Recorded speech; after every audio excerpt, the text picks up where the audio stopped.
Hasil tindak lanjut laporan berkenaan dengan Presiden Joko Widodo diduga melanggar asas netralitas saat melakukan kunjungan kerja ke Kabupaten Serang, Banten dengan spanduk bergambarkan Paslon 02 dengan tindak lanjut pemberitaan status temuan atau laporan berdasarkan hasil kajian terhadap laporan nomor 001/2024 tanggal 18 Januari 2024 tidak ditindaklanjuti karena laporan tidak memenuhi unsur pelanggaran pemilu.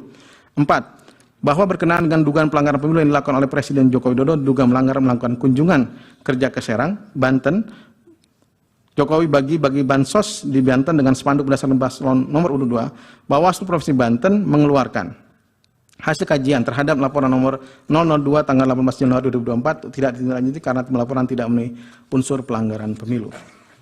Bahwa hasil ditindaklanjuti berkenaan dengan laporan nomor 012 dan seterusnya 2024, dugaan pelanggaran pemilu video yang berisi pernyataan pasangan calon presiden Prabowo Subianto dalam pidato yang menyatakan goblok berdasarkan surat nomor 56 dan seterusnya tahun 2024 perihal pemberitahuan status laporan tanggal 18 Januari 2024 tidak diregistrasi karena tidak memenuhi syarat material. Download Tribun X sekarang, menghadirkan lokal menjadi Indonesia.